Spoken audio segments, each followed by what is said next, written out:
सच्चिदानन्दरूपाय विश्वोत्पत्त्यादिहेतवे तापत्रय विनाशाय শ্রীকৃষ্ণায় বয়ং নমঃ।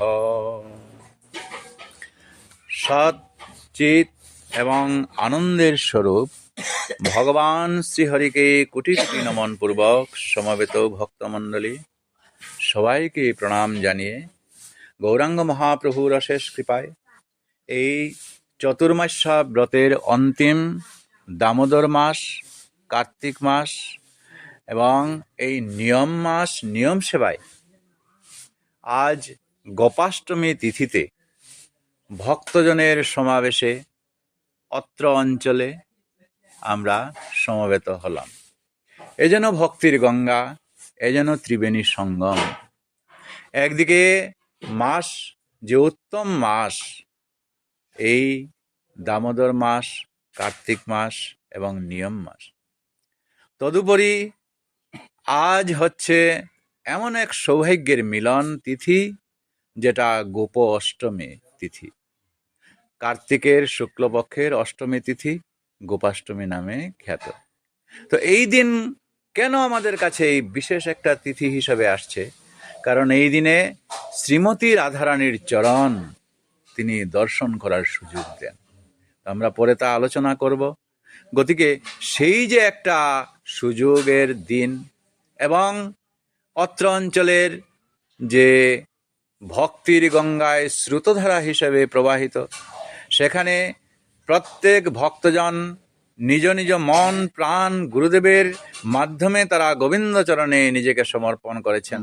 এই সব শুদ্ধ ভক্তগণের যে মিলন, এই ত্রিবেণী সঙ্গম, ভক্তগণের মিলন, মাতা রাধিকার এই আজ তিথির এবং এই মাসের এই ত্রিবেণী সঙ্গমে লোকে বলেন সব তীর্থ বারবার আর প্রয়াগ তীর্থ একবার। এই ত্রিবেণী সঙ্গমে আজ আমরা স্নাত হয়ে যে ভগবানের যে কৃপা এবং ভগবান তিনি যেন আশীর্বাদ করে তার শ্রীচরণে অন্তিমে আমাদের ঠাঁই দেন, আর সেইটুকু আজ আমরা রাধারানীর মাধ্যমে আমরা ভগবানের কাছে প্রার্থনা করব। মহাভাব স্বরূপিণী হচ্ছেন শ্রীমতী রাধিকা। গতিকে রাধারানীর সঙ্গ এবং রাধারানীর কৃপা যদি পাওয়া যায়, তাহলে তো ভগবান শ্রীকৃষ্ণ অনায়াসেই সেই ভক্তকে তিনি স্থান দিয়ে থাকেন। গতিকে এই আজ পরম সুযোগ, পরম সৌভাগ্য, পরম মহেন্দ্রক্ষণ, অমৃতক্ষণ। এই সময়ের মধ্যে শুদ্ধ ভক্তগণ, জানি না কে কাকে, আমরা কাউকে এরকম খবর দেই না, কিন্তু অন্তরের ব্যাপারটা ভগবান এমন ভাবে সংযোগ করে দিলেন যে যখন শুকদেব মুনি তিনি হঠাৎ সেইখানে পৌঁছে গিয়েছিলেন পরীক্ষিত মহারাজের সভায়, সেইখানে সমবেত সব ভক্তজনের মধ্যে তিনি পরীক্ষিত মহারাজকে অযাচিত ভাবে, পরীক্ষিত মহারাজ জানতেনও না যে এই ভগবানের কথা তিনি শুকদেবের কাছ থেকে তিনি শুনবেন। আমরা জানি না যে আপনার সঙ্গে দেখা হবে, এই পরম ভক্তের সঙ্গে দেখা হবে, পরম ভক্তের সঙ্গে দেখা হবে, কিন্তু সেই রকম একটা শুদ্ধ স্থান হিসেবে আমরা বেছে নিলাম এই উদ্যোক্তার গৃহে। বাস্তবিকই ভগবান একজনকে ভর করে এমন একটা তিনি সুপ্রয়াস আমাদেরকে দিয়ে থাকেন, যেন ভক্তজনের আশা আকাঙ্ক্ষা পূরণ করার জন্য তিনি এইভাবে অযাচিতভাবে, এটা আমাদের জানা থাকে না, আমি জানি না, আপনি জানেন না, কিন্তু এটা অযাচিতভাবে সেটা সেই সম্মিলনটা হয়ে থাকে। এ ধরনের সম্মেলন, এ ধরনের তিথি এবং এই উদ্দেশ্যে যারা জ্ঞাতেও হোক অজ্ঞাতেও হোক যারা পালন করেন, এই তিথির জন্য বিশ্ববাসী ধন্য। এবং যেসব ভক্ত যারা এই তিথি পালন করেন তারা ধন্যাতি ধন্য। জয় রাধে, জয় রাধে। তাই সমবেত ভক্তগণ, মাতৃবর্গ এখানে এসে আমরা যে ভগবানের কথা আলোচনার মাধ্যমে যে আমরা শ্রীমতী রাধারানীর মহিমা কৃপা জেনে আমরা গোবিন্দচরণে আশ্রিত হব। শ্রীমতী রাধারানী আমাদেরকে কৃপা করুন, ভগবান শ্রীকৃষ্ণ তার শ্রীচরণে যেন ঠাঁই দেন, এইটুকু চেয়ে সমাগত শুদ্ধ ভক্তগণের শ্রীচরণে ধরে আমি বারবার চরণ রেণু গ্রহণ করছি। কত অপরাধ এই কথা বলতে গিয়ে, এবং না জানি সাধন না জানি ভজন, আর এই পাঠের তো সম্পূর্ণ ব্যাপারই নাই, কিচ্ছুই নাই। কিন্তু একটাই ভরসা, বৈষ্ণবের যদি তার অন্তর থেকেই তিনি যদি একটু আশীর্বাদটুকু মাত্র করতে পারেন, কারণ বৈষ্ণব হৃদয়ে ভগবান শ্রীকৃষ্ণ বিরাজ করেন। যখনই ভগবানের কথাগুলা পাঠ হতে চলবে, ওই তখনই ভগবান অপেক্ষা করে থাকেন। আমাদের এই নিমন্ত্রণ হওয়ার আগে ভগবান কিন্তু আগেই নিমন্ত্রণ পেয়ে গেছেন, আর তার পার্শ্বদেরকে নিয়ে তিনি এই আমাদের এই আসরের বাহিরে তিনি এখানে অপেক্ষা করে আছেন, কখন পাঠ শুরু হবে, কখন আমার এই কথাগুলা শুরু হবে। তিনিও এখানে অপেক্ষা করে আছেন, এবং ভক্তদের কাছে গিয়ে তিনি তখন অপেক্ষা করছেন এই কৃষ্ণের কথাগুলা কিরকম করে সুচারুরূপে ভক্তের কাছে পরিবেশিত হয়, ভক্ত কিভাবে গ্রহণ করেন। আদান এবং প্রদান, শ্রবণ এবং কীর্তনের মাধ্যমে ভগবান তাতে জাগরিত হয়ে থাকেন এই বৈষ্ণব হৃদয়ে।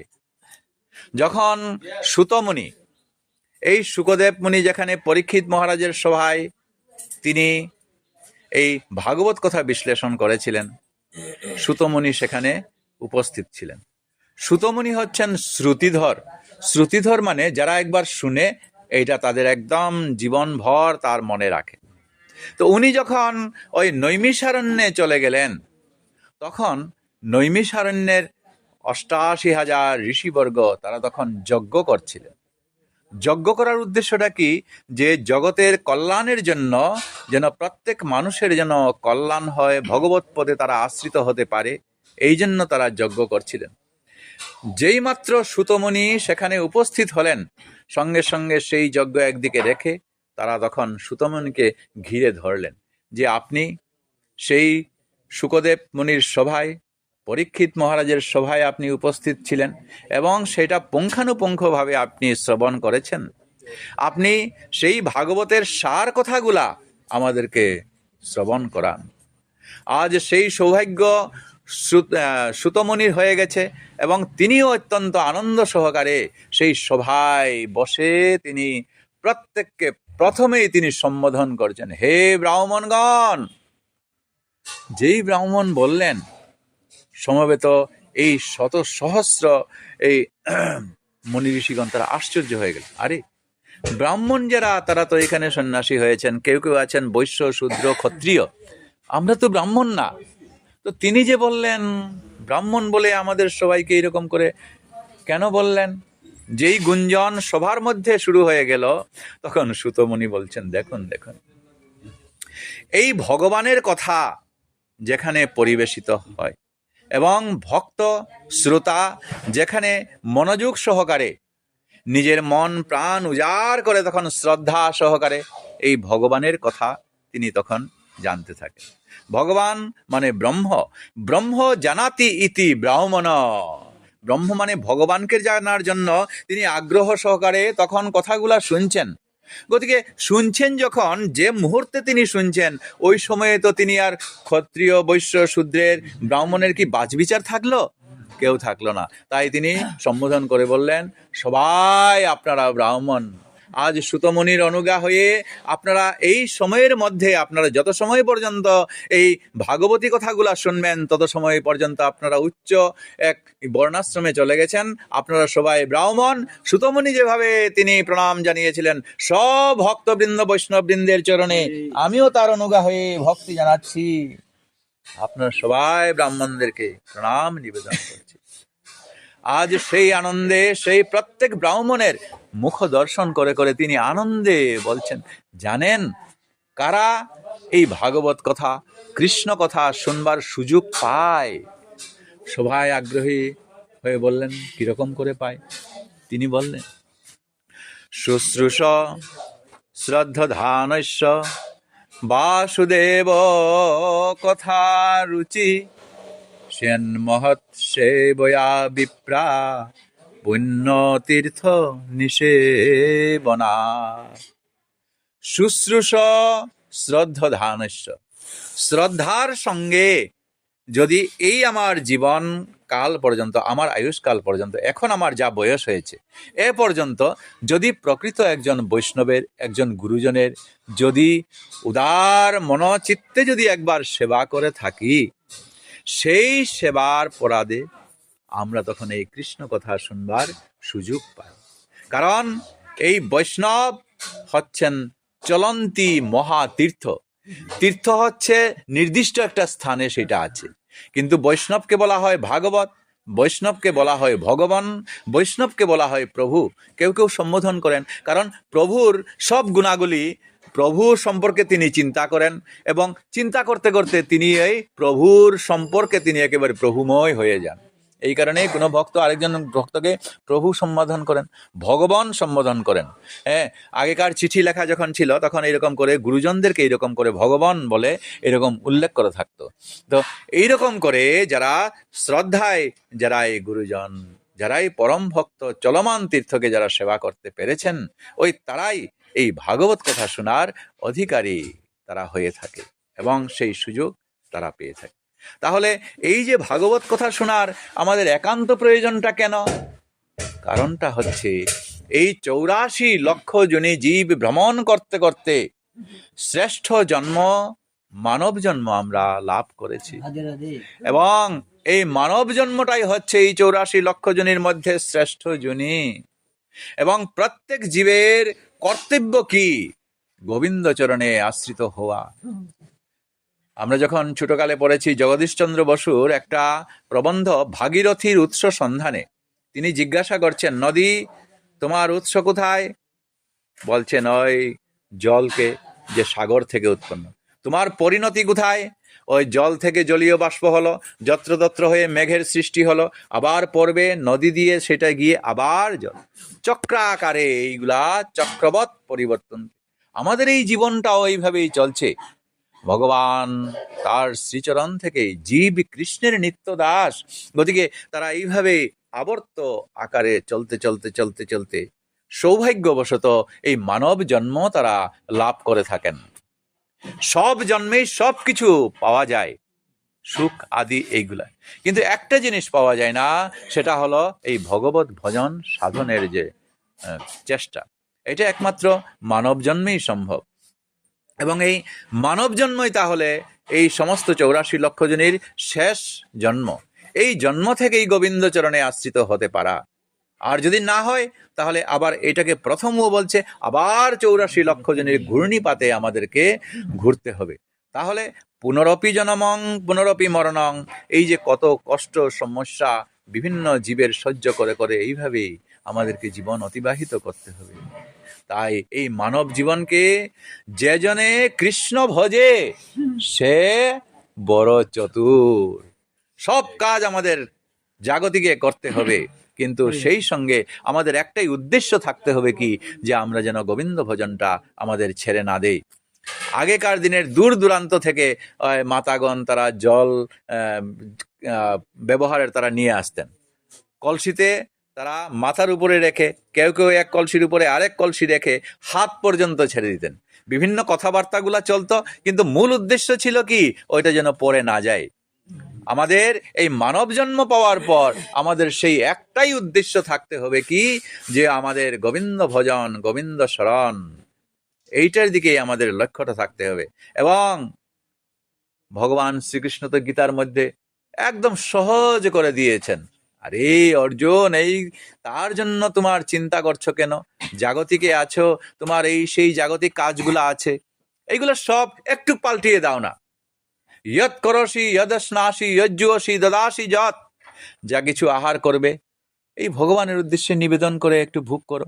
এবং গীতায় উল্লেখ আছে যে কেউ যদি নিবেদন না করে খান সে একজন চুর। শুধু চুরি করলে চুর না, ভগবানের কাছে নিবেদন না করে কেউ খায় একজন চুর। যা দান করবে, যা করবে, সবগুলা এই ভগবানের কাছে নিবেদন করো। আরে আমার কি সামর্থ্য আছে, যে সামর্থ্য নিয়ে যে আমি এত বড় একটা উৎসব, আমি এত বড় ঘর, এত বড় বাইরে এই সংসার চালাবো? যিনি দিয়েছেন, আসবার সময়, মনুষ্য জন্ম পাওয়ার সময় উলঙ্গ হয়ে এলাম, এবং এই পৃথিবীতে আমার জন্য সব ভগবান আগে থেকে শৃঙ্খলায় তৈরি করে রেখেছেন। যখন মাতৃগর্ভে ছিলাম তখন ভগবান মাতাকে দিয়ে, মাতা যা ভক্ষণ করছেন সেটা দিয়ে আমার উদর পূর্তি হচ্ছে। যেই মাতৃগর্ভ থেকে পড়ে গেলাম, মাতৃস্তনামৃত তখন বেরিয়ে পড়লো। দেখুন, চিন্তা করুন, তার আগেও মাতৃস্তনামৃত আসেনি। যেই পড়ে গেল সঙ্গে সঙ্গে তার ব্যবস্থাটা করে দিয়েছেন, দেখুন। আর যেই এই শিশুটা যখন সে নিজে একটু একটু তুলে খেতে শুরু করলো, ওইদিকে মাতৃস্তনামৃত বন্ধ হয়ে গেল। শুধু আমাদের তো হাত আছে, যাদের হাত নাই, পা নাই, পশু পাখি, এইগুলার কথা তো চিন্তা করুন তো। এই 84 লক্ষ জনই এমিবা বলে একটা আছে, তার এককুশি প্রাণী, সেই রকম চলতে চলতে তার এইভাবে পোক মাকড় এইগুলা এইভাবে খেয়ে খেয়েই চলে। প্রত্যেকের সব ব্যবস্থা তিনি করে দিয়েছেন। এবং এই যে পৃথিবীতে সবই যখন ভগবানের জিনিস, এ আমার, ও আমার বলে আমরা তখন ভুলে যাই। আর যাবার সময় কিন্তু দেখছি, আমরা বুঝছি না, আমি বলছি আমার, কিন্তু এই যে আমারটা চৌকিদারি করার জন্য যে এখানে এসেছি, সেটা আমরা আর ভুলে গেলাম। চৌকিদারি করে এটা আমার পুত্রের কাছে রাখলাম, পরম্পরায় থাকবে, এটা সংরক্ষণ থেকে গেল। আর যাওয়ার সময় খালি হাতে আমাদেরকে চলে গেলাম। নিয়ে যাওয়ার সময় কি ডাকলাম, এই এতদিনের মধ্যে যে আমার স্বীকৃতি যা হলো, গোবিন্দ নাম যতটুকু নিলাম সেইটুকু নিয়েই আমাকে চলে যেতে হয়। তাই বৈদিক শাস্ত্র আমাদেরকে দেখিয়ে দিচ্ছে, হে জীব, ভুলো না, সব সময় নিজের কর্মজীবন করে করে করে করে সংসারী সাজো, করো নিত্য নিজ কাজ, এবং ভগবানের প্রতি সেই দৃষ্টিটা রাখো। সব কিছুই করো। ছেলে মেয়েদের, বাচ্চা কাচ্চাদেরকে আমরা শাসন পালন পোষণ করছি। মনে করুন না যশোদা মাতা এবং নন্দরাজা এই শ্রীকৃষ্ণকে তিনি সাজাচ্ছেন, স্কুলে পাঠাচ্ছেন, তাকে নন্দরানী মাতা যেরকম করে সাজাচ্ছেন, ওই ভাবটা নিয়ে আসুন। এই তো কৃষ্ণ শয্যা হয়ে গেল, খাওয়াচ্ছেন, পড়াচ্ছেন, এই সমস্ত কিছুই আমাদের ওই ভাবটা নিয়ে এলেই, ওই একটু পাল্টিয়ে দিলেই, এইটুকু কৃষ্ণ ভজন একটু যদি উল্টানো পাল্টানো যায়, বা সব কিছুই হয়ে গেল। এই সংসারটা এই কৃষ্ণের সংসার হয়ে গেল, আর আমার সংসার আর এইখানে থাকলো। তাই শাস্ত্র সব সময় সদা সর্বদা মনে করিয়ে দিচ্ছে, এবং সেই জন্য আসার জন্য আমাদেরকে এই পাঠ, এই কর্তব্য, এই গুরু আশ্রয় করে এই পথে আমরা যেন একটু একটু একটু একটু করে আমরা যেন অগ্রসর হতে পারি, তার এই সুপথ এই আমাদের বৈদিক শাস্ত্রগুলা দেখিয়ে দিয়েছেন। এবং তার কতকগুলা পন্থা আছে, যে পন্থাগুলা অবলম্বন করলে অনায়াসে যেন আমরা অগ্রসর হতে পারি। কি কি অনায়াসে? যেমন এই যে চতুর্মাস্য ব্রত, শয়ন একাদশীর আষাঢ় মাসের পর থেকে শ্রাবণ, ভাদ্র, আশ্বিন, কার্তিক, এই তার হরি উত্থানে ভগবান, ওই শয়ন একাদশী থেকে ওই হরি উত্থানে, হরি ভগবান উত্থান, তিনি জাগ্রত হবেন। তিনি বলিরাজকে এই 4টা মাস চতুর্মাস্যা তিনি তাকে ওই শ্রবণ কীর্তনের জন্য সৎসঙ্গ তিনি সেখানে করতে আছেন। এই সময়ের মধ্যে ভক্তগণ, বৈষ্ণবগণ চতুর্মাস্যা ব্রত পালন করছেন, কিন্তু প্রত্যেকের পক্ষে হয়তো সম্ভব, গার্হস্থ্য জীবনে সম্ভব নাও হতে পারে। সেই কারণে আমরা এই শেষের মাসটা, কার্তিক মাসটা আমরা ধরছি। এই কার্তিক মাসটা সবচেয়ে বেশি প্রয়োজনটা কেন? এটা হচ্ছে আমাদের দামোদর মাস, এটা হচ্ছে আমাদের নিয়ম মাস, এটা হচ্ছে আমাদের কার্তিক মাস। এইটা অন্যান্য সময়ে যে আমাদের সাধন ভজনটা হবে, এই সময়ের মধ্যে যদি আমরা সাধন ভজনটুকু একটু একটু যদি করি, তাহলে এক পদ অগ্রসর হওয়ার মাধ্যমে আমরা যেন 1000 পথ এই গোবিন্দ ভজনের পথে আমরা অগ্রসর হলাম। এবং সোপান মানে হলো সিঁড়ি।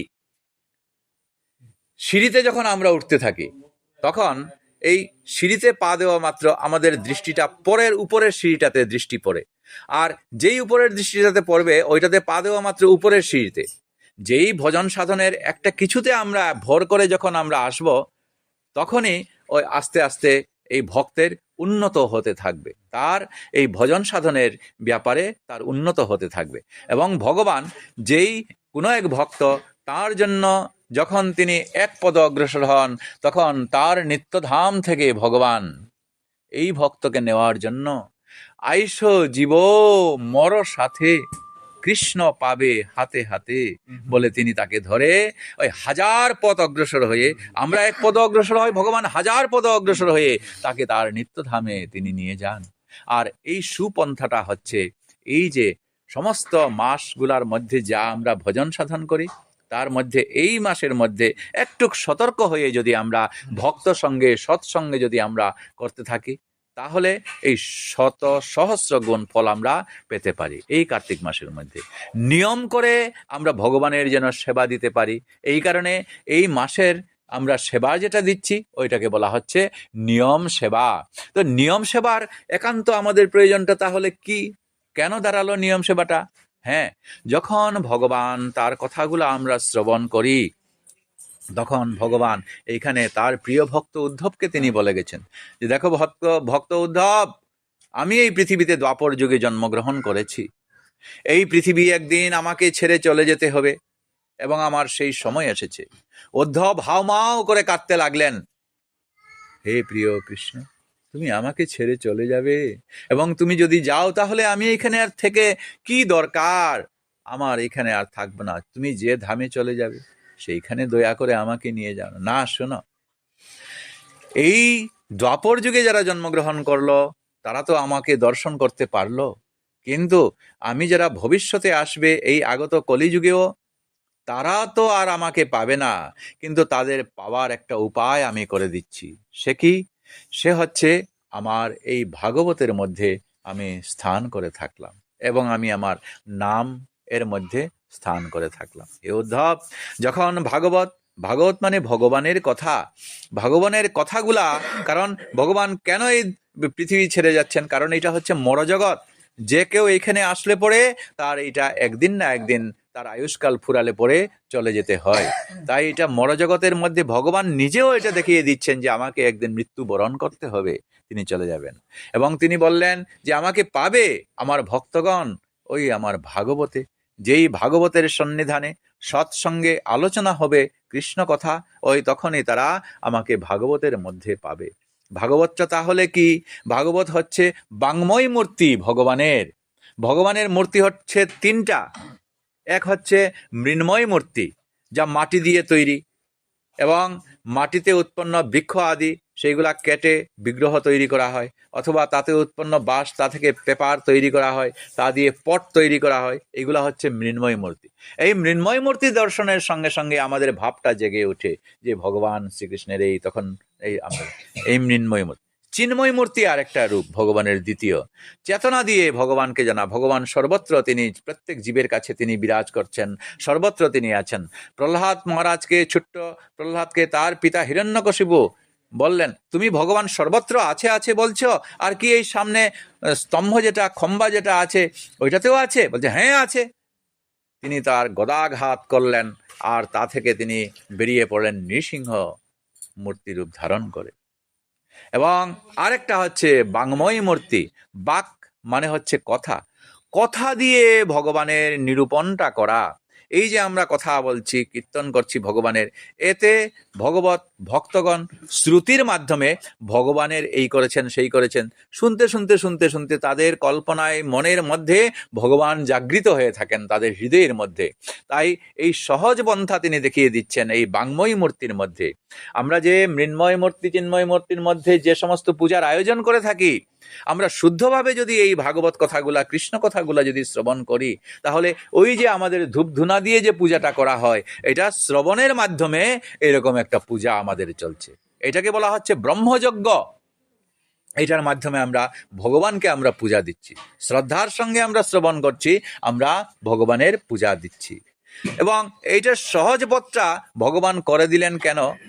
কপিল দেব রূপে 24 অবতারের মধ্যে ভগবান যখন জন্ম নিলেন, তখন তার মাতা দেবহূতিকে বললেন, মা জিজ্ঞেস করছেন, এই কপিল বাবা, আমি শুনেছি তুমি নাকি ভগবান। হ্যাঁ মা, তুমি যথার্থ জানতে। আচ্ছা, এই ভগবানকে তাহলে আমাদের এই গার্হস্থ্য সংসারের মধ্যে থেকে কিরকম সহজভাবে আমরা পেতে পারি? মা, একটা সহজ পথ আছে। কিরকম? যে মদ্গুণ শ্রুতিমাত্রেন ময়ি সর্বগুহাশয়ে মনোগতির বিচ্ছিন্না যথা গঙ্গা অম্ব সম্বুধ। মা, তোমাকে আর কিচ্ছু করতে হবে না, কেবল আমার এই যে লীলা কাহিনী, এইগুলা যদি কেবল শুনতে পারো, তাহলে বড় বড় নদী যেরকম করে সাগরে গিয়ে পড়েছে, ঠিক সেই রকম করে আপনা আপনি তুমি গিয়ে কৃষ্ণ সাগরে গোবিন্দ চরণে আশ্রিত হতে পারবে। তাহলে এটা আমরা জানবো কিরকম করে? যখন আমাদের কোনো এক অঙ্গ প্রত্যঙ্গের ব্যামো হয়ে থাকে, ডাক্তারের কাছে গেলে পরে তখন আমরা দাওয়াই খাই এবং ডাক্তারকে জিজ্ঞেস করি না, ডাক্তারবাবু এটা পেটে যাবে আর এটা কিরকম করে এটা আঙুল ফুলে কলা গাছ হলো, এটা ভালো করবে? ডাক্তারকে জিজ্ঞাসা করি না। ঔষধের কাজ ঔষধেই করে। ঠিক সেই রকম করে এই ভাগবতী কথাগুলা যদি আমরা শুনতে পারি, তাহলে এই ভাগবতের কাজ তার ভাগবতেই আপনা আপনি করে দেবে। জয় রাধে, জয় রাধে। এত সহজ পন্থা এই ভগবত পদে আশ্রিত হওয়া। তাই বলছেন, এতে ভগবান সুন্দর একটা কথা বলছেন। যারা ভাগবত কথাগুলা, ভগবানের কথাগুলা শুনছেন, তিনি এই আকাশস্থ নিরালম্ব বায়ুভূত নিরাশ্রয় হয়ে তিনি এখানে শুনছেন। আমরা বুঝতে পারছি না, কিন্তু তিনি বৈষ্ণবের হৃদয়ে অবস্থান করে তিনি এখানে শুনছেন। আর তার পার্শ্বদেরকে বলছে, কর্ণ দিয়ে দেখছো, শুনছো কি কাণ্ডটা তখন করেছিলাম। হ্যাঁ, তখন বলছেন, দেখো এই যে আমার ভক্তগণ, আহা, তাদেরকে প্রত্যেককে তিনি মুখ অবলোকন করছেন, দেখছেন। দেখে দেখে তার করুণার হৃদয় দিয়ে তিনি তাকে বলছেন, দেখো শৃণ্যতাংশ কথা কৃষ্ণ পুণ্য শ্রবণ কীর্তন হৃদয়ন্তস্থ হি অভদ্রাণি বিধুনতি সুহৃৎ শতাম। শৃণ্যতাংশ কথা, এই যে আজ এরা এখানে সমবেত হয়েছে, এরা কথা মানে আমার কথা, দন্তে শৈবফলা মানে নিজের। ভগবান বলছেন আমার কথাগুলো এরা শুনছে। আহা, তারা একটা কাজ কিন্তু এখানে তাদের হচ্ছে, এই শ্রবণ এবং কীর্তন, পুণ্য শ্রবণ ও কীর্তন, তারা একটা জিনিস লাভ করছে। কি? এই শ্রবণ কীর্তনের মাধ্যমে তারা শুনছেন আর একজন কীর্তন করছেন, পাঠ করছেন। এই শ্রবণ এবং কীর্তনের মাধ্যমে তারা পুণ্য সঞ্চয় করছেন। পুণ্য, এই পুণ্যটা যেই সেই পুণ্য না, এটা হচ্ছে স্বীকৃতি। একটু পুণ্য আর স্বীকৃতির মধ্যে তফাৎ আছে। পুণ্যটা হলো এই ভালো ভালো কাজগুলা করলে স্বর্গ পর্যন্ত পুণ্য আমাদেরকে নিয়ে যায়। আর যখন পুণ্য শেষ হবে, কেরোসিনের বাতি যেরকম করে কেরোসিন শেষ হবে, আবার সেটা নিভে যাবে। ওই পুণ্য শেষ হলে এই পৃথিবীতে আসতে হবে। স্বীকৃতি হলো কি, গোবিন্দ বিষয়ক যেগুলা কাজ। মাতাজিরা যখন কোনো উৎসবে যান, তখন এই উৎসবের সবজি কাটেন তারা, হ্যাঁ, এরপরে ঝাড়ু টাড়ু দিয়ে বাসন টাসন পরিষ্কার করেন। ওনারা মনে মনে ভাবতে পারেন, হাই রে আমাদের জীবন, এই তুচ্ছ তুচ্ছ কাজগুলা আমরা, আর পুরুষ লোকরা ভালো ভালো কাজগুলা করলেন না। এইগুলাতেই ভগবান অত্যন্ত শ্রদ্ধার সঙ্গে তিনি দেখছেন। এতে কি হয়, ভগবত সম্বন্ধীয় কাজ তো, আর এইগুলাই হচ্ছে স্বীকৃতি। আর এইগুলা স্বীকৃতি, আজকে এইখানে কিছু ভাগবত পাঠ শুনলাম, ওইখানে কিছু শুনলাম, ওইখানে ভগবানের উৎসবে যোগদান করলাম, করতে করতে করতে করতে এইগুলা তখন একেবারে সব সমন্বিত হয়ে তখন একদিন পূর্ণ স্বীকৃতি যখন হয়ে যাবে, তখন ওই গিয়ে গোবিন্দ চরণে আশ্রিত হওয়া। এইভাবেই সহজ পন্থা তিনি দেখিয়ে দিচ্ছেন। এবং আরেকটা বললেন, এই ভাগবতের মধ্যে তিনি নির্ভর করলেন। আরেকটা হচ্ছেন নামের মধ্যে। ভগবানের যত নাম নেওয়া যায়, তত সেই নামের মধ্যেই ভগবান নির্ভর করে আছেন। গৌরাঙ্গ মহাপ্রভু তিনি তো তার 8টা শ্লোক রচনা করেছেন, আর অন্য কোনো গ্রন্থ রচনা করেন নাই। এর মধ্যে দ্বিতীয় যে শ্লোক, এটাকে বলা হয় শিক্ষাষ্টক। ওই শিক্ষাষ্টকের মধ্যে তিনি উল্লেখ করছেন, নাম নামকারী বহুধা নিজ সর্বশক্তিস্তত্র অর্পিতা নিয়মিত শরণেন কালহ। নাম নামকারী বহুধা, ভগবানের অনেক অনেক, বহুধা অনেক অনেক নাম আছে। বিষ্ণু সহস্র নাম আছে। মাতাজিরা মাঝে মাঝে তারা শ্রীকৃষ্ণের 78 শতনাম পাঠ করেন। এবং আরো আছে ঔষধের চিন্তয়েদ বিষ্ণু ভুজনে চ জনার্দনম বলে কত নাম আছে। কিন্তু এই যে প্রত্যেকটা নামের মধ্যে ভগবান কি যে করেছেন, নিজ সর্বশক্তি স্তোত্র অর্পিতা।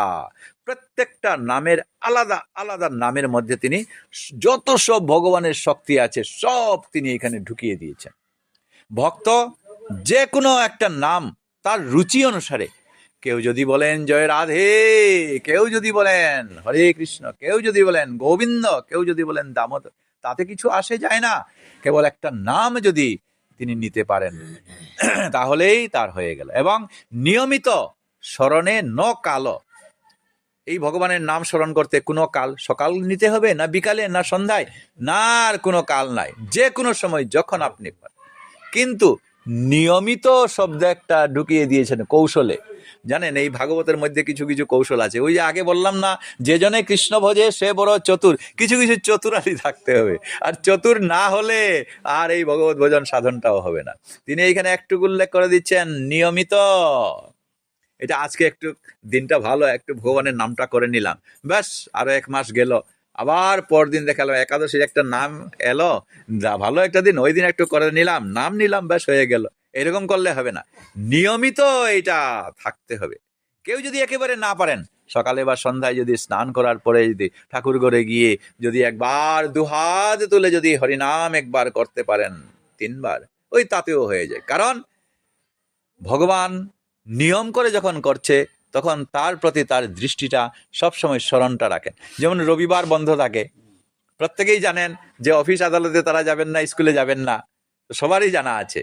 ঠিক সেই রকম এই ভক্ত যখন ওই সময়ের মধ্যে যখন করেন, ভগবানের দৃষ্টি স্মরণটাও তখন ওই সময়ের মধ্যে পড়ে যায়, যে ওই সময়ের মধ্যে আমার ভক্ত এইরকম ওইখানে আমাকে ডাকছে, ওই তার দৃষ্টিটা তখন এখানে পড়ে যায়। এই হচ্ছে সুচতুরতা। তাই এর মধ্যে কতকগুলা আছে, যেমন এই বললাম এই কার্তিক ব্রত নিয়ম মাস এর মধ্যে, এই সময়ের মধ্যে এবং আজকের যে দিনটা, এটা যখন আমরা আলোচনা করব, তাতে রাধারানীর মহাভাব স্বরূপিণীর কৃপাটা আমরা পেয়ে যেতে পারি। রাধারানী তিনি হচ্ছেন বৃষভানু নন্দিনী। যেহেতু রাজার নন্দিনী, তিনি অন্যের দ্বারা, সখীদের দ্বারা প্রতিপালিত, যত্রতত্র তাকে যাওয়া টাওয়া এগুলা তাকে দেওয়া হয় না। এইদিকে পূর্বর আগে তিনি পড়েছেন ভগবান শ্রীকৃষ্ণের, কারণ গোকুলে তারা 3 বছর 4 মাস সেখানে ছিলেন, এবং সেখান থেকে ভগবান শ্রীকৃষ্ণ তখন এই পৌগণ্ড বয়স হলো 6 বছর থেকে 10 বছর পর্যন্ত, এই সময়টাকে বলা হয় পৌগণ্ড বয়স। এবং শ্রীকৃষ্ণ গোপগোপীদের একটা চিরাচরিত একটা আছে কি কর্ম, তারা হলো গোচারণ করা। আর ছেলে যারা আছে, পুরুষ ছেলে যারা, তাদেরকে ওই গোচারণে তাদেরকে পাঠানো হয়। তো সখারা তো অপেক্ষা করে আছে কৃষ্ণের, কবে আমরা কৃষ্ণকে নিয়ে যাব, কবে আমরা কৃষ্ণকে বনে নিয়ে যাব। তো কৃষ্ণ লাফালাফি করছে, আমাকে বনে যেতে দাও, বনে যেতে দাও। তখন বলছে, বাবা তোমার আরো সময় আছে। তো একদিন যখন এই তিথিটা এলো, কার্তিক মাসের শুক্লপক্ষের অষ্টমী তিথিটা, তখন ব্রাহ্মণ বৈষ্ণব ডেকে নন্দরাজ আনুষ্ঠানিকভাবে এই কৃষ্ণকে, তখন ওইখানে যেতে তো সিঙ্গা মানে আপনারা জানেন, ওইটা বাজালে কি হবে, এই গরু গধেনুগুলা একত্র মিলিত হবে, এই কারণে তাকে সিঙ্গা দেওয়া হলো, এবং একটা রশি দেওয়া হলো যাতে বাছুর বা অন্যান্যগুলা নিয়ে এসে ধরি। এবং ওইখানে তো আর কি প্রয়োজন, পাচন দেওয়া হলো, বেত একটা তাকে দেওয়া হলো। এইরকম করে করে তারে সাজিয়ে ব্রাহ্মণ বৈষ্ণবদের দ্বারা আনুষ্ঠানিকভাবে তাকে এইরকম করা হবে। এবং সখাদের আর আনন্দ আর কে ধরে, গোপদের, তারা তো কৃষ্ণকে তখন পরদিন থেকে তারা তখন চলে যাবেন, ওই দিন গোপাষ্টমীর দিন তারা নিয়ে যাবেন শ্রীকৃষ্ণকে। আর এইদিকে একদম সবাই ঢুল পিটিয়ে দিল, বারে কৃষ্ণ তো এইবার বনে যাবে। ওইদিকে বৃষভানু নন্দিনী রাধারানী জানতে পারলো, ইস আমাকে তো বাড়ি থেকে বের হতে দেয় না, যে কৃষ্ণ আজ গোচারণে যাবে, তার দর্শনটা আমি কিরকম করে পাবো। সবসময় একটু দেখা যায় যখন তার সম্পূর্ণ এইরকম করে সেজে গুজে যাবে, এটা দেখতে আরো মজা লাগে। রাধারানী তখন কি কৌশল করা যায়, তার যে কাকাত্ব ভাই আছে সুবলের মুখ আর রাধারানীর মুখ প্রায় সমান। সুবলের বেশে, পুরুষের বেশে শ্রীমতী রাধারানীকে তখন সাজানো হলো। এই ধুতি টুতি পরিয়ে যখন তাকে সাজানো হলো, তখন রাধারানীর চরণটা, ধুতি পড়লে তো ওই উপরে গেল, আর ওই দিনেই তখন এই রাধারানীর চরণটা বেরিয়ে পড়লো। তাই ভক্তজন কিন্তু অপেক্ষা করে আছেন যে সমস্ত বছরের মধ্যে রাধারানী যখন এইরকম করে তার চরণটা, যখনই কোনো মূর্তিতে দেখবেন, বিগ্রহতে দেখবেন, কৃষ্ণের চরণ বের করা থাকবে, কিন্তু রাধারানীর চরণ ঢাকা থাকবে। যে তিনি পরিধান করবেন সেটা দিয়ে ঢাকা থাকবে। আর যদি না ঢাকা থাকে তাহলে বুঝবেন যিনি শিল্পী করেছেন তার ভুল আছে, এই জানেন না এটা ওই দিনে। গতিকে রাধারানীর চরণটা এই গোপাষ্টমীর দিনে দর্শনটা হয়। আর ভক্ত বৈষ্ণবরা অপেক্ষা করে আছেন ওই দিনে যে কোনো প্রকারে। সোজাসুজি তো আমরা সেই দাপর যুগে তো আমরা চলে যাচ্ছি না, কিন্তু পাঠের মাধ্যমে বললাম এই ভগবান শ্রীকৃষ্ণের দর্শন এবং রাধারানীর চরণ আমরা দর্শন। আমরা যেন মন দিয়ে এই শ্রীমতী রাধারানীর চরণটা আজ প্রত্যেক ভক্তবৃন্দ আমরা দর্শন করেছি। জয় রাধে, জয় রাধে, জয় রাধে। আজ সেই পুণ্যতিথিতে রাধারানীর কৃপা এমন একটা কৃপা, তিনি ইচ্ছা করলে কি না করতে পারেন, কৃষ্ণ কৃপা তিনি পাইয়ে দিতে পারেন। একটু সময় আছে তো একটু আলোচনা করতে পারি তো? আচ্ছা ঠিক আছে। আচ্ছা, তো একদিন তিনি এইভাবে কৃষ্ণের গোচরণে যান আর কৃষ্ণকে তখন কিছু খাওয়াবেন এই উদ্দেশ্যে তিনি হইচই করে তখন রাধাকুণ্ডের পার দিয়ে তো এখানে চলে যাচ্ছেন। এমন সময় একটা তার পায়ে একটা কিছু লেগে গেল ভেবে তিনি আর ওইদিকে তাকালেন না, তিনি ওইখানে চলে গেলেন।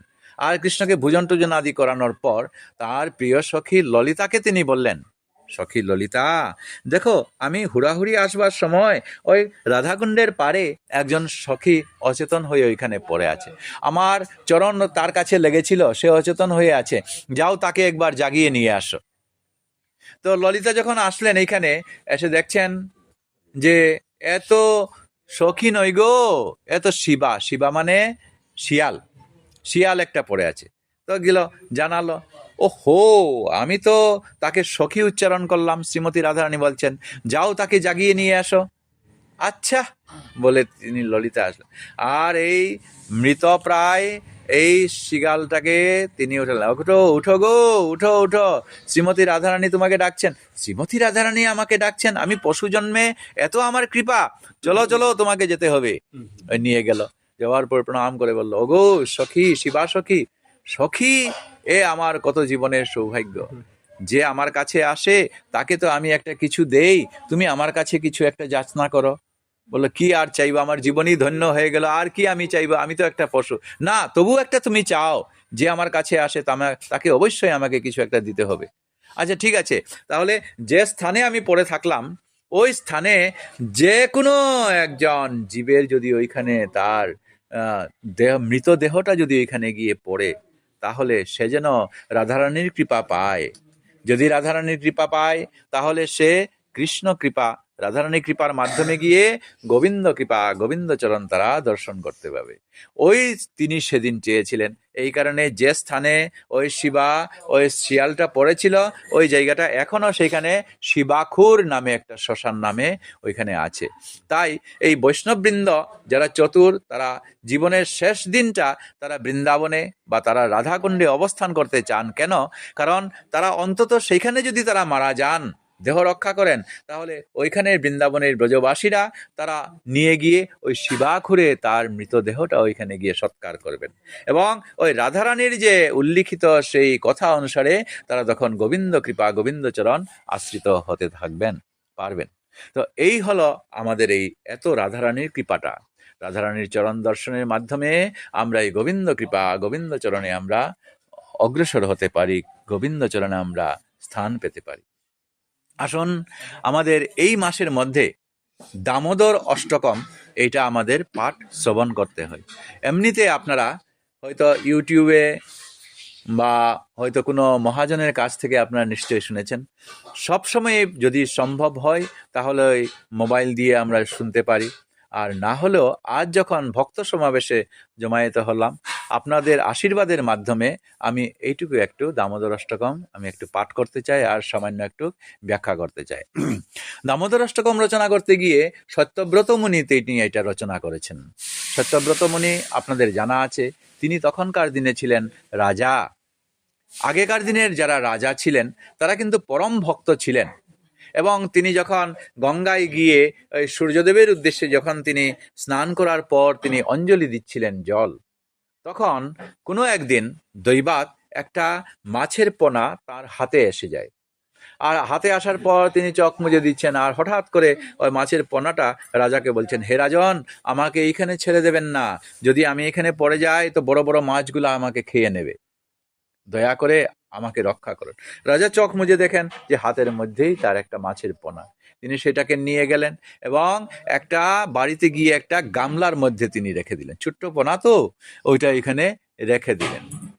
পরদিন তিনি এইটার অবস্থা কি দেখি বলতে গিয়ে দেখা যায় এটা একেবারে সম্পূর্ণ গামলা ভরে গেছে। রাজন, যে পাত্রে আপনি রাখলেন এটাতে তো আমার নড়চড় হয় না, একটা ব্যবস্থা করুন। তিনি সেটাকে উঠিয়ে একটা পুষ্করিণীতে রেখে দিলেন। পরদিন গিয়ে দেখেন পুষ্করিণী ভর্তি গেছে। বললেন এইটা তো আমার হয় না। রাজা বলছেন যেই সেই তো না, এ তো সামান্য কিছু না, নিশ্চয়ই একটা কিছু সামনের দিকে ঘটতে আসছে। তার কথা অনুসারে তিনি বড় একটা সরোবরের মধ্যে তিনি ফেলে দিলেন।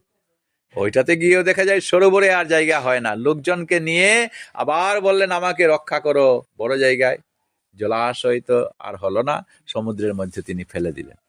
দেওয়ার পর বলল আগত মহাপ্রলয়, ওই প্রলয়ের মধ্যে হে রাজন তুমি নৌকা তৈরি করো, মহাজনগণ বৈষ্ণব সাধু গুরুজন তোমার এখানে আশ্রয় নেবেন এবং একটা রশি তুমি দাও, তাতে আমি ধরে ওই তখন তোমাকে নিরাপদ স্থানে নিয়ে যাব।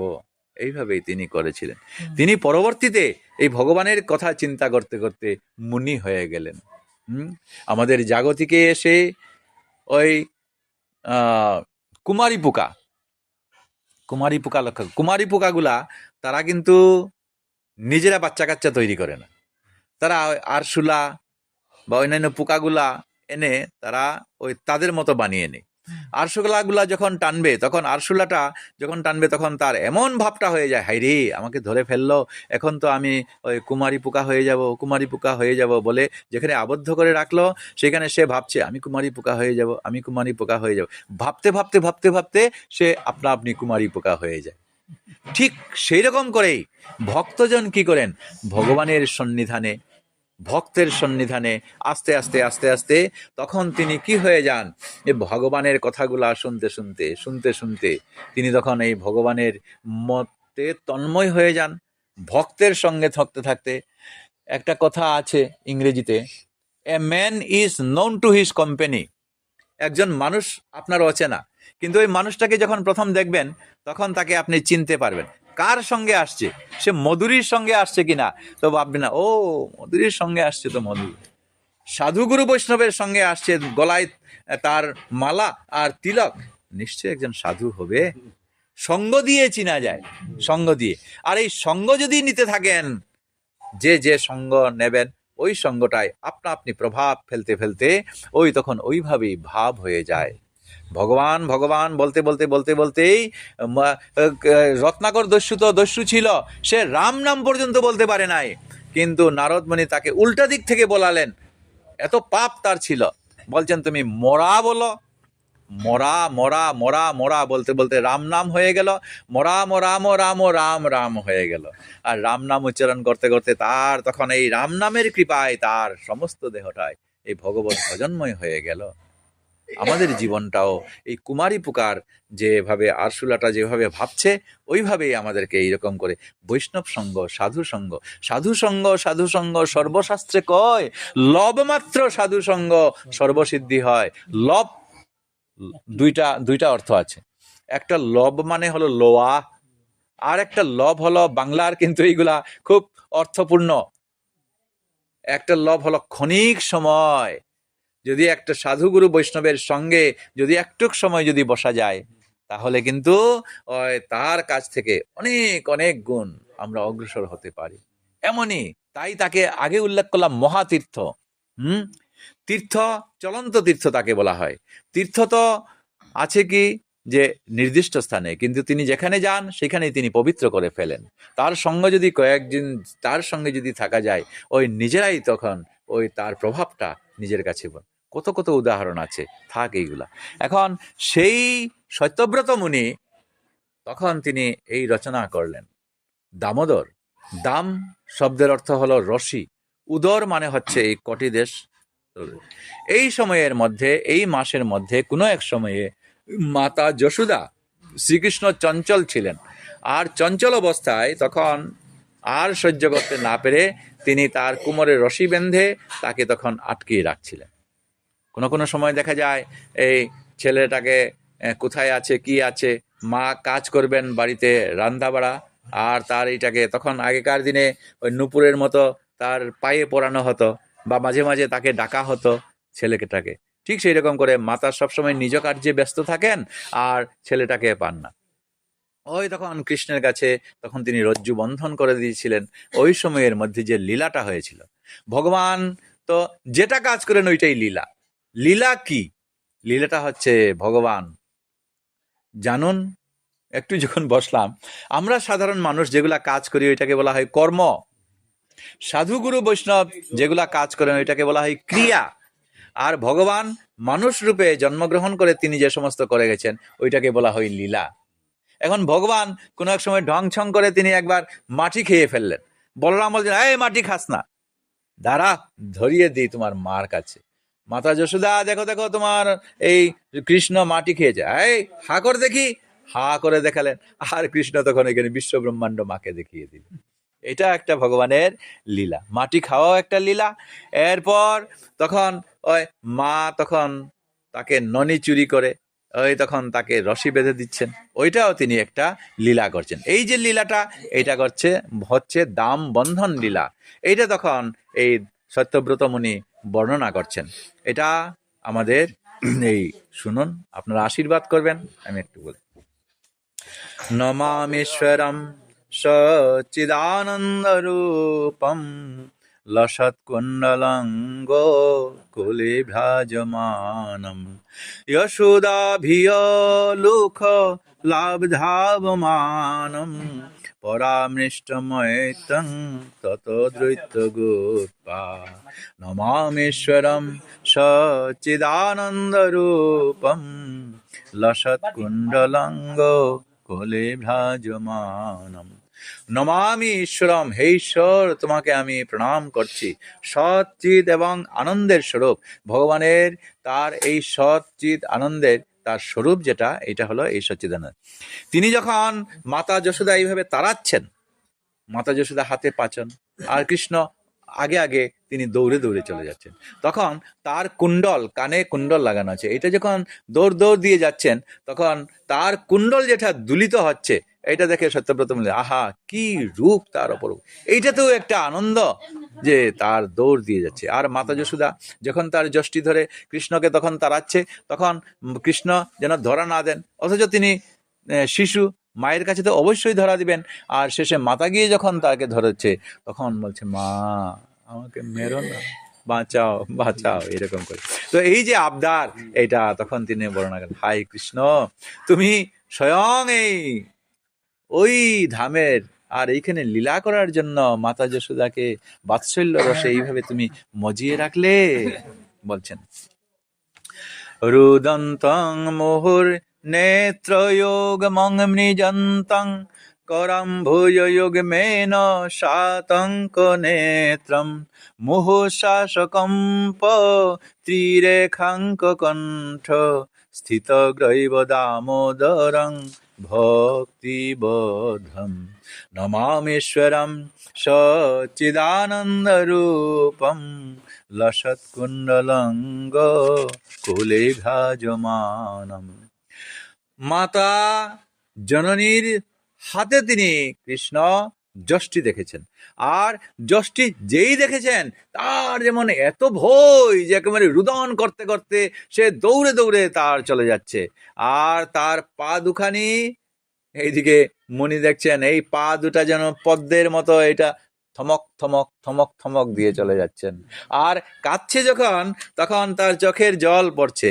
আর যখন মুছতে যাচ্ছে তখন মুনি দেখছেন এই ভগবানের যে অপরূপ মুখমণ্ডল, সেটা পদ্মের মতো যেমন বিস্ফুরিত হয়ে আছে। আর দুহাত আর দুই পদ্ম, এ পদ্ম দিয়ে যেন পদ্ম মুছছে, এইটা তিনি দেখে হাসছেন, রে কি কাণ্ড, কি লীলাটাই না তুমি করছো হে কৃষ্ণ। তুমি মাতা তোমাকে ভীতি দেখাচ্ছে, আর ওইটা তুমি ভীত নয়নে এইরকম করে তুমি কাঁদছো। আর দৌড়ে দৌড়ে যখন যাচ্ছে তখন দৌড়লে পরে এইরকম মুহুঃশ্বাস কম্প, এই শ্বাস জনিত তার যে এইরকম করে মা মা বলে এরকম করে যেন সে অন্যায় স্বীকার করছে। এইরকম দৌড়বার সময় আবার মাতা যশোদা তার জন্য কি লাগিয়ে দিয়েছেন, মুক্তাহার। মাতা নিজের মনে, তার মনের আনন্দে কৃষ্ণকে কিভাবে সাজালে সুন্দর হতে পারে। প্রত্যেক জননী তার ছেলে সন্তানকে এইভাবে সাজিয়ে তারা আনন্দ পান। আজ সেই বাৎসল্য রসে মাতা যশোদা নিজের ছেলেকে সাজিয়েছেন। তিনি যখন তাকে তাড়াচ্ছেন, তখন সেই মুক্তার যখন মালাটা দুলছে, তখন কি আনন্দ না সত্যব্রতমণি অবলোকন করছে। এই যে বাৎসল্য রস, এই বাৎসল্য রস জীবনে আর যেন যেন না ভুলি। হে কৃষ্ণ, আমাকে এই সারা জীবন ভর তুমি আমাকে সেই বাৎসল্য রসটা যেন আমাকে দেখিয়ে দাও। ইতি দৃক্ষ লীলাভিরানন্দ কুণ্ডে সঘোষং নিমজ্জন্তমাখ্যাপয়ন্তম তদীয়েষিতজ্ঞেষু ভক্তৈর্জিতত্বং পুনঃ প্রেমতস্তং শতাবৃত্তি বন্দে। এইরকম বাল্যলীলা তিনি এখানে করতে আছেন। বাল্যলীলা গোকুলেও তিনি করছেন, বৃন্দাবনেও তিনি করছেন। আর প্রত্যেক গোপিনীরা দেখছেন যে কৃষ্ণ যে লীলাগুলা করে। সকাল হলেই যেমন একটা ক্ষীর সরলনি নিয়ে, কৃষ্ণ একটু নাচো না, কৃষ্ণ তুমি আমাদের ঘরে যাবে। আর যাচ্ছ তো ননি চুরি করার জন্য, মা যা রাখছেন এইটাতে তার পেট ভরে না, যাচ্ছে ওই গোয়ালিনীর ঘরে। গিয়ে ওইখানে তার সখারা আসছে, তাকে উবু করিয়ে তার উপরে উঠে শিকার উপরে রাখা দধি ভাণ্ডের মধ্যে নিজে খায়, ছড়িয়ে ছিটিয়ে দেয় বাদরগুলা, এইগুলা নেই, তাতেও তার এই কাজ না, ওই তার বাঁশি দিয়ে ওইগুলা ফাটিয়ে রাখে। আর গোপিনীরা কয়দিন এইভাবে আর দেখবেন, বলছে যশোদাকে এসে নালিশ করছে। এই যে কাণ্ড, এতেও কিন্তু তারা আনন্দ পাচ্ছে। আজ গোচারণে যাবে কখনো কখনো এই কাণ্ড, কখনো ওর বাড়িতে। প্রত্যেক দিন গোপিনীরা সকাল হলেই কবে দেখবো কৃষ্ণকে, এই যে তার লীলাগুলা, যশোদা মাতা তার উঠানের মধ্যে যে কৃষ্ণ লীলা করছেন, এগুলা দেখতে কত আনন্দ লাগছে গোপিনীদের। তারা ভাবছে, আহা, কৃষ্ণের মতো যদি আমাদের ছেলে হতো, আমরাও ওই রকম করে কৃষ্ণকে আমরা সাজিয়ে দিতাম।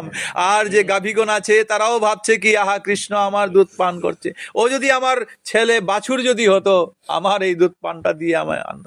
আর হয়েছেও তাই। যে যথামাং প্রপদ্যন্তে তাং তথৈব ভজামি হম। যে যেভাবে আমাকে চায়, আমি তো তাকে সেই রূপ। ওই ব্রহ্মমোহন লীলায় ব্রহ্মা পরীক্ষা করবার জন্য এসে তিনি তাদেরকে বাছুরগুলাকে লুকিয়ে রাখলেন, গোপালদেরকে লুকিয়ে রাখলেন, নিজের স্বরূপ থেকে তাদেরকে তৈরি করে। গোপালরা গেল নিজেদের মাতার কাছে, বাছুরগুলা গেল গাভীদের কাছে, তারা সেবা করছে। ওই দিন কি আনন্দ, যেন কৃষ্ণকেই তারা সেবা করছে। কৃষ্ণ প্রকারান্তরে তাদের এই আশাটা মিটিয়ে দিলেন। যে যেভাবে ভগবানকে চাই সেইভাবেই তিনি আশাটা তো প্রতিদিন গোপিনীরা গিয়ে দেখতে চায় এই কৃষ্ণের লীলাগুলা দিয়ে। এই যে লীলা নিয়ে ওই ব্রজ বৃন্দাবনকে তিনি মাতিয়ে রেখেছেন, এই বৃন্দাবন লীলা তিনি ওইখানে করছেন। বরং দেব মোক্ষং ন মোক্ষাবধিং বা ন চয়ন্নং বৃণেয়হং বরে সাদপিহ ইদং তে বপুরনাথ গোপাল বালং সদা মে মনসা বিরাস্তাং কি মন্নয়। এই প্রভু, তুমি প্রত্যেক ভক্তকে তুমি মুখ্য লাভের একটা ব্যবস্থা করে দিয়েছো। এই মুখ্য লাভ হলে তো তার বৈকুণ্ঠ লাভ হবে। ভগবানের ওইখানে গিয়ে সৃষ্টি, স্বরূপ, সামীপ্য, ষষ্ঠী, এই বলে কতকগুলো আছে। ভগবানের মতো অবিকল রূপ, ভগবানের সঙ্গে যত্রতত্র সেখানে যাওয়া যায়। কিন্তু এই যে ভগবানের কথা যে আমরা আলোচনা করি, সেইটা তো আমরা পাবো না। তাই তিনি বলছেন, আমার মুখ্য লাভের কোনো প্রয়োজন নাই। ভগবান যেখানে বৈষ্ণব সঙ্গে আমরা এই ভগবানের কথাগুলো আলোচনা করতে পারি, সেই সঙ্গ যেন আমি পাই।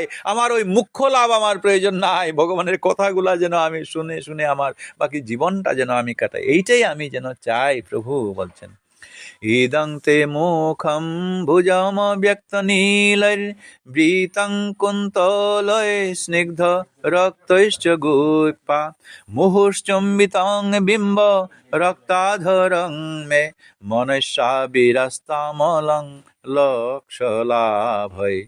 এইভাবে ভগবান শ্রীকৃষ্ণের তার বদন কমল, তার দেহ অতীব স্নিগ্ধ রক্তবর্ণ, এবং তোমার যে দেখতে, কৃষ্ণকে গর্গমুনি তার নাম রেখে দিয়েছেন কৃষ্ণ। কৃষ্ণ শব্দের অর্থ কি, যে আকর্ষণ। কৃষ্ণকে যদি একবার দেখা যায়, চট করে মুখ ফিরানো যায় না, তাকে একবার দেখে থাকতে হয়। এই যে কৃষ্ণ, তোমার বদন কমলের মধুরিমা, অধরং মধুরং বদনং মধুরম, এইগুলা সব মধুরতাই যেন তোমার কাছে প্রভু বিরাজ করছে। সেগুলা দেখে দেখে ঐশ্বর্যাদি, লক্ষ টাকা দাও, গাড়ি বাড়ি দাও, এইগুলো আমার চাই না। আমি এই ভক্ত হয়ে প্রভু তোমার, কারণ তুমি বলেছো অহং ভক্ত পরাধীন, এই ভক্ত হয়ে যেন সদা সর্বদা তোমাকেই যেন স্মরণ করতে পারি।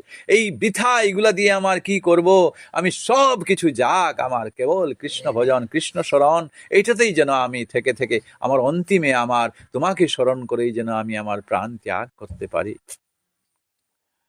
নমো দেব দামোদর অনন্ত বিষ্ণু, প্রসীদ প্রভু দুঃখ জলাব্ধি মগ্নম, কৃপা দৃষ্টি বৃষ্টাতি দীনং বতানুগৃহণেশ, মামজ্ঞ মে ধক্ষি দৃশ। হে দেব, হে দামোদর, হে অনন্ত, হে বিষ্ণু, আমার প্রতি তুমি একবার প্রসন্ন হও, কারণ এই পৃথিবীতে দুঃখ জ্বালাময়, এই দুঃখালয়ম অশাশ্বতম, এই পৃথিবীটাই হচ্ছে দুঃখ। আপনার একটা নিয়ে আপনার দুঃখ, আপনার বাড়িতে পারিবারিক একটা দুঃখ, উনার বাড়িতে একটা পারিবারিক দুঃখ, উনার পারিবারিক একটা, প্রত্যেকের একটা আলাদা আলাদা দুঃখ আছে। এই দুঃখ তো থাকবেই, এই দুঃখ জ্বালা যন্ত্রণার মধ্য দিয়েই যেন আমি ভুলে না যাই তোমাকে। শ্রীমতী কুন্তী যখন হস্তিনায় সিংহাসনে যুধিষ্ঠির আদি বসার পর তিনি গোবিন্দ যখন ভগবান শ্রীকৃষ্ণ যখন দ্বারকায় রওনা দিলেন, তিনি তাকে আশীর্বাদ দিতে চাইছিলেন মাতা কুন্তী। মাতা কুন্তী চাইছিলেন কি আশীর্বাদ দিবে আমাকে, যদি দিতে হয় তাহলে আমাকে হে কৃষ্ণ বিপদ দাও, দুঃখ দাও, যেন বিপদে পড়লে দুঃখে পড়লে সদা সর্বদা যেন আমি কৃষ্ণ স্মরণ করতে পারি। তাই তাই প্রভু এই দুঃখ জ্বালাময় এই তা কত আমার এই সংসারের মধ্যে বিরাজমান, এই দুঃখগুলা একদিকে রেখে সদা সর্বদা যেন আমি তোমাকে যেন স্মরণ করতে পারি, তোমাকে যেন আমি ভুলে না যাই। হে কৃষ্ণ, হে প্রভু দয়াময়, তোমার প্রতি যেন আমার মতি থাকে। জয় রাধে, জয় রাধে। কুবেরাত্মজ বদ্ধমূর্তৈব যদ্বৎ তয়ামোচিতৌ ভক্তিবাজৌ কৃতৌ চ, তথা প্রেম ভক্তিং শোকাং মে প্রযচ্ছ, নৌ মোক্ষে গ্রহ মে অস্তি দামোদরে হ। কুবের আত্মজ, আত্মজ মানে হচ্ছে পুত্র। কুবের তিনি হলেন দেবতাদের অর্থমন্ত্রী, তার টাকা পয়সার অভাব নেই। আর এই গরিমায় তার দুই পুত্র নলকুবের আর মণিগ্রীব, তারা যখন একবার জলকেলি করতে গিয়ে নিজেদের স্ত্রীদেরকে নিয়ে উলঙ্গ হয়ে তাদের কাপড় চোপড়গুলা সরোবরের পাড়ে রেখে তারা ওইখানে তখন এই হাসি ঠাট্টা জলকেলি করছিল। এমন অবস্থায় নারদ মুনি সেই দিক দিয়ে আসছিলেন, আর ওই স্ত্রীগণ তা দর্শন করে চট করে তারা উঠে কাপড় চোপড় সম্ভ্রম করে তারা মাথা নত করেছিলেন। আর এরা এইগুলো সব ফেলে দিয়ে তারা বারবার আহ্বান করছিলেন। এতে নারদ মুনি অপমানিত হয়েছিলেন এবং তাদেরকে অভিশপ্ত করেছিলেন যে কাপড় চোপড় অবস্থা ছাড়া অবস্থায় তুমি আছো, বৃক্ষের মতো, যাও তোমরা বৃক্ষজনী লাভ করো। এরা তার পায়ে ধরলেন, তিনি বললেন যাও। ওই দ্বাপর যুগে ভগবান শ্রীকৃষ্ণ নন্দের গৃহে বাৎসল্য অবস্থায় তিনি সেখানে বিরাজ করবেন, সেখানে তিনি তোমাদেরকে উদ্ধার করবেন। এতে তাদের লাভ হলো কৃষ্ণ দর্শন পাবে। তারা ওই সত্যযুগ থেকে ওইখানে যেখানে গোকুলে তিনি ওইখানে জন্ম নিবেন, বিরাজ করবেন, বাৎসল্য লীলা করবেন, ওইখানে গিয়ে তারা জন্ম হয়ে এত বড় বৃক্ষ হয়ে গেছে, যুগ যুগের বৃক্ষ তো, অর্জুন বৃক্ষ হয়ে। তখন মাতা যশোদা তাদের আবদারে তিনি তাকে কোমরে বেঁধেছেন। কোমরে এমন ভাবে বাঁধলেন, প্রতিদিন তো তারা নালিশ করে আজকে তোমরা নিয়ে এলে, বলছেন গোপিনী তারা ধরে কৃষ্ণকে নিয়ে আসছে, কৃষ্ণকে হাতে বেঁধে বলছেন এইবার মাতা যশোদা বের হও তোমার এই সন্তানকে। ও কৃষ্ণ বলছে আমাকে ছেড়ে দে, গোপিনী মা আমাকে ছেড়ে দে। বলছে না ছাড়বো না, আজ প্রমাণ দেব। তোমার মাতা বলছে প্রমাণ দেখিয়ে তাকে হাতে বেঁধে নিয়ে আসবে। এর মধ্যে যে টানছে তার দেবরকে চটপট ডেকে তারা তখন ওই উল্টা তার বাঁধনটাই ভেবে ধরিয়ে দিল। আর গোপিনী তো টেনে টেনে নিয়ে, দেখো দেখো তোমার ছেলেকে দেখো আজ বেঁধে নিয়ে এসছি, তুমি বলছিলে না। বলছে মাতা যশোদা ঘুমটা দিয়ে বলছে হাই রে কি জ্বালা, আমার ছেলের যন্ত্রণায় কি আবদার। বলছে কই কই আমার ছেলে কই? বলছে এই তোমার ছেলেকে বেঁধে নিয়ে এসছি দেখো। বলছেন না এ তো আমার ছেলে না, এ তো তোমার দেবর। হ্যাঁ দেবর কিরকম? কৃষ্ণ পিছন থেকে বলছেন এই দেখো গোপিনী মা, আজকে তুমি এইরকম করে করে সব সময় নালিশ করো, আজকে তোমার যদি এই কাণ্ডটা করলে আজকে তোমার দেবরকে ধরিয়ে দিলাম, আর অন্যদিন যদি ধরো তাহলে তোমার ভাসুরকে ধরিয়ে দিলাম। এই হলো লীলা ভুবনে। মাতা কত আর যন্ত্রণা সহ্য করবেন, তিনি ওই কৃষ্ণকে কোমরে বাঁধলেন। বাধা তো কৃষ্ণ মনে মনে আমাকে বাঁধে কে? বাঁধে একমাত্র ভক্তরাই আমাকে বাঁধে। তিনি তখন মাতাকে দিয়ে দিলেন বাৎসল্য রস পূর্ণ করার জন্য, মাতা কোমরে বাঁধলেন। আর অন্যদিকে উদুখল মানে গ্রাম্য ভাষায় গাইল যেটা বলি, ওইটাতে ছেড়ে দিলেন।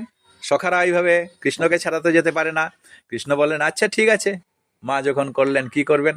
তখন এইভাবে চলতে চলতে দুই বৃক্ষের মাঝখান দিয়ে তিনি চলে যাচ্ছেন, আর ওইখানে আটক পড়লো। একবার শটান টান দিলেন, দুই এত বড় বৃক্ষ কৃষ্ণকে মাঝখানে রেখে ওইখানে ভূমিকম্পের মতো এখানে পড়ে গেল। আর তারা উদ্ধার হয়ে কৃষ্ণকে বন্দনা করে তারা চলে গেল। এই তারা উদ্ধার হয়ে গেল। তা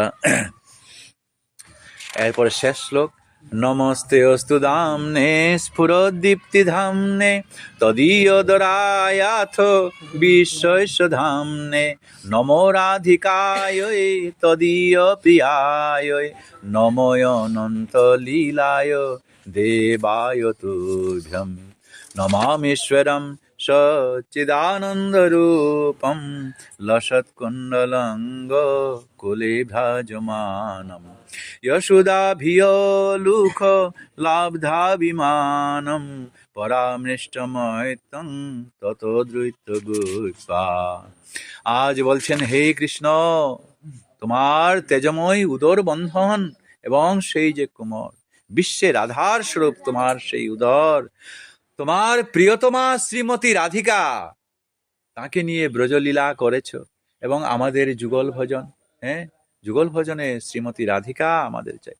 সেই রাধিকাকেও আমি প্রণাম করছি এবং আজকের দিনে এই গোপাষ্টমীর দিনে আমরা সেই শ্রীমতী রাধিকাকেও পাচ্ছি। দেখুন আজ সত্যব্রত মুনি আহ্বান করছেন সেই শ্রীমতী রাধিকাকে, আর এমন আমাদের একটা সংযোগ হয়ে গেল, শ্রীমতী রাধিকাও এখানে আসছেন আর গোবিন্দের এই লীলাগুলাও করছি। তো এরই মধ্যে ভক্তজন সমাগমের মধ্যে গোপাষ্টমী আমাদের পালন হয়ে গেল, দামোদরাষ্টকম পালন হয়ে গেল, আর সৎসঙ্গ সৎস্বভাবও আমাদের হয়ে গেল। আপনারা আপনাদের বৈষ্ণব আশীর্বাদের মাধ্যমে আমরা একে অন্যকে যে আশীর্বাদ করে গোবিন্দ অত্যন্ত তৃপ্ত হয়ে থাকেন। আজ দামোদরাষ্টকম পাঠের মাধ্যমে এই মাসের মধ্যে পাঠ করলে তিনি অত্যন্ত খুশি হয়ে থাকেন। এবং শ্রীমতী মা বোনদের কথা, এই সময়ের মধ্যে ওই গোপাল রূপের যে উদুখলের মধ্যে বাঁধা শ্রীকৃষ্ণ অথবা ছোট্ট শ্রীকৃষ্ণকে মাতা কুলে নিয়েছেন এমন ফটো যদি আপনারা পান, বাড়িতে রাখবেন। এই সময়ের মধ্যে সদা দৃষ্টি যেন ওই ফটোর মধ্যে আমাদের পড়ে, তাহলে একটা কৃপা আপনা আপনি এটা এসে যায়। ওইটা আমরা বুঝতে পারবো না। ওই যে বললাম না, ঔষধ খেলে যেরকম আমাদের ভালো হয়, ভাগবত শুনলে যেরকম আপনাদের আপনা আপনি হয়, দৃষ্টি মাত্রই তখন আমাদের এইরকম করে গোবিন্দ চরণে আমরা ভগবানের কৃপায় বৈষ্ণব সমাগমে আজ সমবেত হয়েছেন। এই আমাদের পরম সৌভাগ্য, একে অন্যের সঙ্গে আজ সমবেত হয়ে ভগবানের সেই অপরূপ কৃপা বৈষ্ণব সমাগমে সৎসঙ্গের মধ্যে ফুটে উঠুক শ্রী ভগবানের আশীর্বাদ। আর পুণ্য গোপাষ্টমী তিথিতে ভগবান জাগ্রত হয়ে শ্রীমতী রাধারানী সহ তিনি কৃপা দিয়ে আমাদেরকে গোবিন্দচরণে যেন আশ্রিত করে দেন, এইটুকু চেয়ে আজকের দিনের ভাগবত পাঠের বিশ্রাম আমরা এখানেই দিচ্ছি। নাম সংকীর্তন যস্য সর্ব পাপ প্রণাশনম প্রণাম দক্ষ সমনস্তং নমামি শ্রী হরিপদম।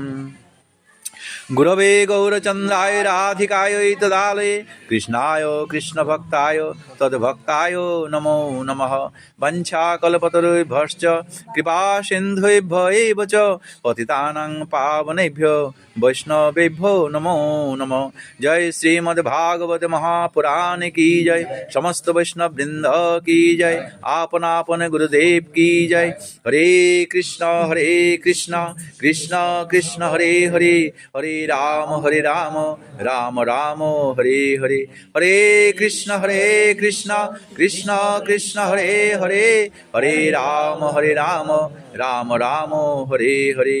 हरे कृष्ण कृष्ण कृष्ण हरे हरे, हरे राम राम राम हरे हरे। ओम।